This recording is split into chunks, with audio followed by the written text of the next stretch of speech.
Hey everyone, this is D-Vyne and welcome to my channel. If this is the first time you're visiting this channel, make sure you hit that subscribe button and turn on your notifications as well so that when I upload new videos, you're the first to know. Now, we have a lot to talk about today, so let's get into it. Welcome to part 2 of Behind the Beef, Lil Kim. If you haven't already checked out the first video, you should definitely go ahead and do that right now. Let me know what you think about it, and I cannot emphasize enough, guys, subscribe for more videos just like this one. In the previous video, we explored her long-standing beefs with people like Valletta Wallace, the mother of her one-time lover, rapper Biggie, his estranged wife, singer Faith Evans, and of course, the very talented rapper Nicki Minaj. But Lil Kim had way more than just 3 beefs under her belt throughout her very long career. So we're gonna take another look into some of her other infamous beefs.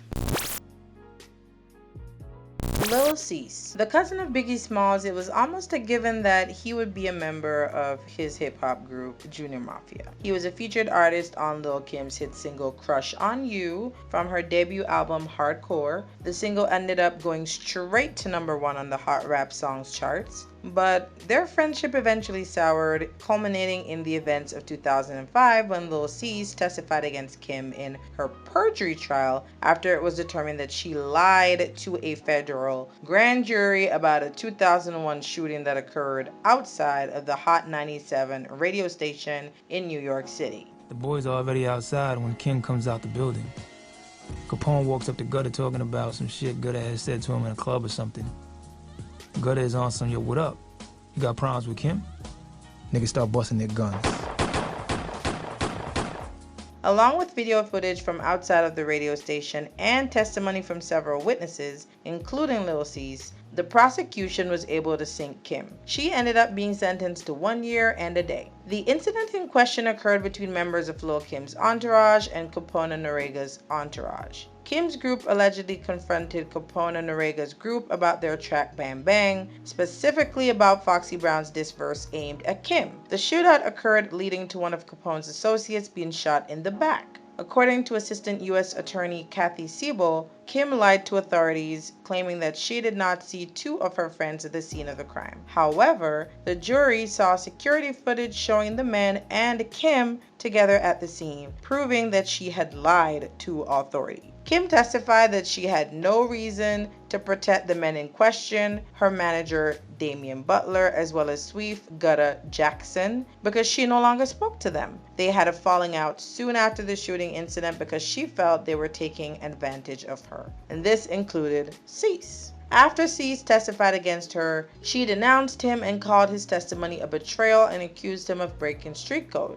Another Junior Mafia member, Banger, formerly known as Larceny, also testified against her, saying that Butler and Jackson were in fact at the scene with Kim. Both were officially classified as snitches in the streets. After the case, Kim referred to them as snitches on her 2005 album, The Naked Truth. In an interview with MTV, Lil Cease denied being a snitch, of course, explaining that he did not have a choice. He claimed that because Kim took the case to trial, the prosecution subpoenaed all the witnesses. He stated, "Me and Kim wasn't on good terms for the moment, and she made it clear to the world that she didn't want to have anything to do with me and my peoples. So she wasn't trying to call us to her defense. Being that we was witnesses there, the U.S. government subpoenaed us, and there's nothing you can do about that. When you're subpoenaed, you either come or they take your ass to jail. It's just that simple." He also explained that this was his first time seeing Kim in several years, and with all that, at the end of the day, the trial was like business. He said the feds were not playing, and with their whole war on rap, as he called it, they were looking for someone to make an example of. He believes that Kim should have never taken her perjury case to trial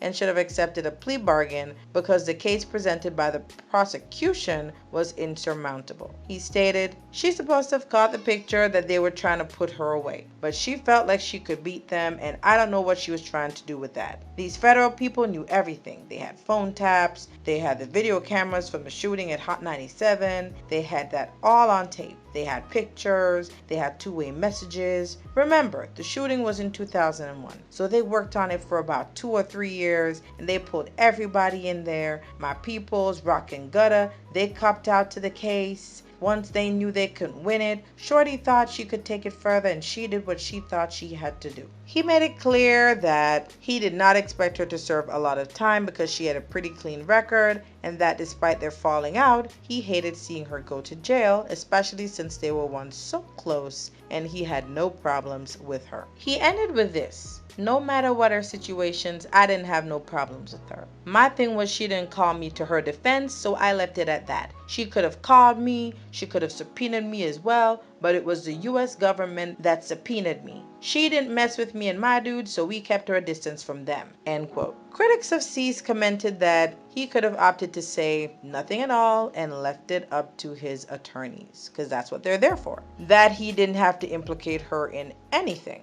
Based on Cease's explanation, it almost seems like he was saying, we weren't on good terms at the time, and she didn't ask directly for my help, so I just did what I had to do to save my own ass. Okay, so if she and Cease were on good terms at the time, or if she had asked him for help, then is he trying to say that he would have kept quiet for her? I'm not quite sure what he was getting at. Maybe Kim could have handled the situation better on her end. She definitely could have. But I feel like she was a bit too confident that she could overcome it, even with all the odds stacked against her. 2 weeks after she was sentenced, Kim got back at Lil Cease by filing a $6 million federal suit against him, accusing him of using her name and image without approval for a DVD he was promoting. The suit alleged that he used her name and image on The Chronicles of Junior Mafia Part 2 Reloaded, resulting in a false endorsement and false advertising. Her team decided to file the suit because Cease claimed the DVD would feature tell-all interviews with Kim and some of her associates. One of her attorneys, Frank Solzano, claimed that the timing of the suit had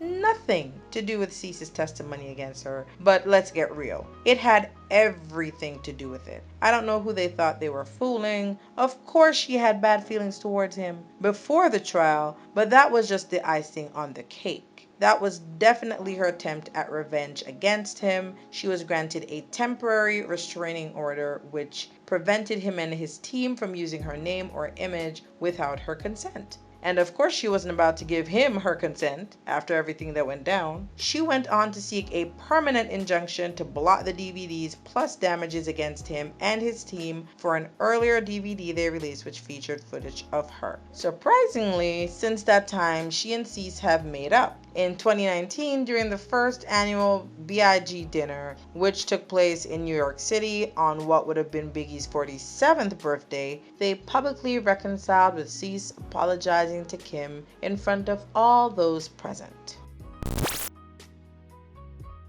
Diddy. Kim and Diddy collaborated on her debut album's lead single, No Time. Although she was never officially signed to Bad Boy Records, she continued to work with him on other projects. So you could say they had a pretty good working relationship. But after he started working with Nicki Minaj in 2010, who Kim famously had beef with since the very start of Nicki's career, she cut ties with him. Speaking with MTV, she expressed anger that Diddy allowed Nicki to diss her on Dirty Money's Hello, Good Morning. But she felt like he could have stepped in out of respect for her. She noted that if she had done something like that to someone he worked with and made money with, then he would have blocked it from going out. Back in 2010, she actually called Diddy out at a concert in Baltimore, Maryland during a performance of All About the Benjamins, saying that he should be ashamed of himself. So, needless to say, she was pissed about the situation. Now, Diddy went on to defend his decision to work with Nicki Minaj. He spoke about it during an interview, trying to downplay the issue, saying that he had no beef with Kim and that he loved her. Speaking to Funkmaster Flex, he explained that he has never personally heard Nicki say anything bad about Kim. He acknowledged that Kim played a part in his success, but that his working relationship with Nicki Minaj had nothing to do with going against Kim. He noted that when she worked with other producers and artists, he didn't get upset about it. It wasn't a problem to him. He stated, "I wouldn't be around Nicki if I ever heard something negative about Kim. I've never heard nothing like that. Then when it comes to just being an MC, then I've got to stand back. If they want to do things and be MCs, that's their business. I'm not with any negativity. I'm not with no beef. I love both of them. Right now, Nicki Minaj,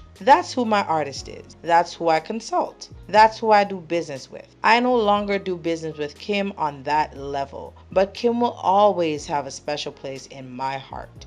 So this man basically took himself out of the equation with that statement. He's saying if they want to take shots at each other with their music, he has nothing to do with that. Business is business. But I mean, we've always known this about Diddy. The man is business first. That's partially why he is as successful as he is today. He goes where the money resides. Personal relationships be damned. I feel like Kim should have tried to stay cool and ignore a lot of the stuff that Nicki threw at her, whether it was subliminally or not. Sometimes the win comes from not even responding or entertaining someone. When you respond to everything, that shows that they got to you, and that is a win for them, even if you try to come back real hard. Now, additionally, she expressed that she was hurt that during her time in prison, Diddy never visited her, but found the time to visit rapper Lil Wayne during his stint at Rikers. She stated, "I'm bothered by his actions because I rolled with Puffy to the bitter end and still would have rolled with him. Puffy never came to see me in prison, not one time. He didn't write me a letter. He didn't say, here's a number for Kim to call. Not one time. Then because of your little business situations over there with Cash Money and Rick Ross and all of them, you're gonna go see Wayne?"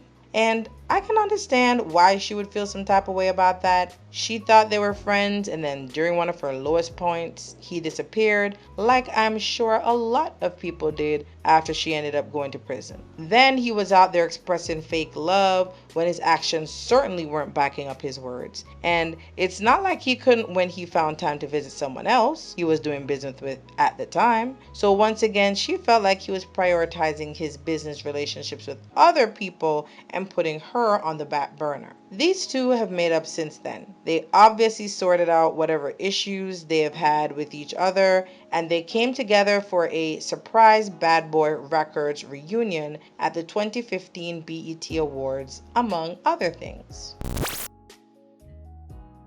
Foxy Brown. Now, this is one of Lil Kim's most infamous beefs. Two OGs who still have not managed to put aside their differences publicly and, as far as we know, even privately. Not for a lack of effort on Foxy's parts, as in recent years she has made several attempts to reach out to Kim, but Kim is just not having it. Now, I would love to get inside Kim's head for a little bit and find out why, of all the beefs that she has squashed over the years, this one is still such a hard pass for her. Now, I went into more detail on this beef in a previous Behind the Beef video about some of Foxy Brown's beefs, so don't forget to check that out for more details, but I'm still going to outline it a little bit here as well. Now, most if not all of you are familiar with rapper Foxy Brown, a legend in her own right, who grew up in the same neighborhood as Lil Kim, and at some point in their early life, they were even familiar with one another. They attended the same high school and sometimes ran in the same circles. Some might even say that they were friends. Kim ended up joining Junior Mafia, a hip-hop group headed by rapper Biggie Smalls, while Brown ended up in an opposing group, The Firm, founded by Nas, Dr. Dre, and their team.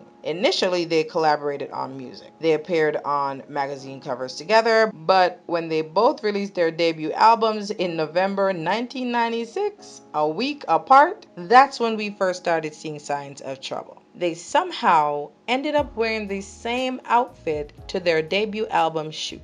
According to sources, Brown borrowed the outfit from Lil Kim. Who really knows what went down? Whatever happened, somebody was being messy because that was just too much of a coincidence. If they were close enough to be borrowing outfits, then they must have talked about stuff like outfit plans for something as big as a debut album shoot. But hey, stranger things have happened, I'm sure. Now, by the following year, they were going at it. Brown admitted that their feuding groups definitely played up on their conflict and made it worse. They had plans to collaborate on a Thelma and Louise type album, and that obviously did not happen. After Brown and her mom were victims of an armed robbery in 1998, Kim reached out to her to try to bury the hatchet. But then the following year, Brown dropped China Doll, and critics fed the feud by speculating that it was taking shots at Kim. Not to mention that she was also publicly showing support to Faith Evans, who Lil Kim had no love for at the time. That just seems weird to me, because if you say you want to make amends with someone who you were good friends with, then why would you turn around and publicly support a woman she was in a whole messy love triangle with? Made that make sense? I feel like the media really fed this beef a lot, because then they started commenting that Brown was sounding more like Lil Kim in her music and basically copying her style. In a song Kim did with Diddy, he appeared to take shots at Brown when he said, "Stop trying to sound like her too, bitches." From that point onwards, these two were firing shots back and forth. Kim dissed her on Mobb Deep's Quiet Storm remix and on the notorious K.I.M.,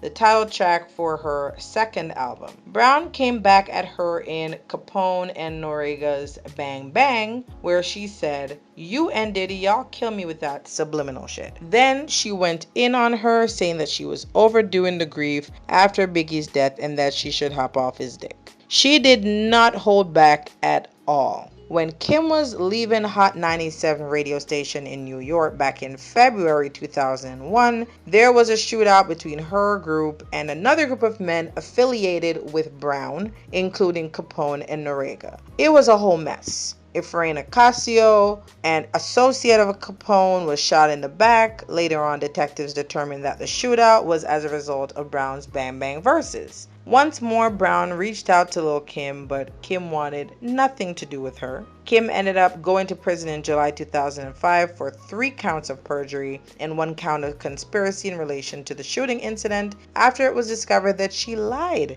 about being at the location when the incident occurred. Plus, she lied about her manager not being present when security footage clearly proved that he was later on. Now, I am sure that did not help matters and fueled the bad feelings between the two even more, especially on Kim's part, because at first it was about the music, but now she's in a whole prison cell. After she got out, Kim looked like she was just tired of the BS. She largely ignored Brown, while Brown continued to attack her in her music. In 2012, during an interview with The Breakfast Club, Lil Kim stated, "I don't even know her. And when I say that, I don't know who she is to this day. I wouldn't even know what her voice sounds like."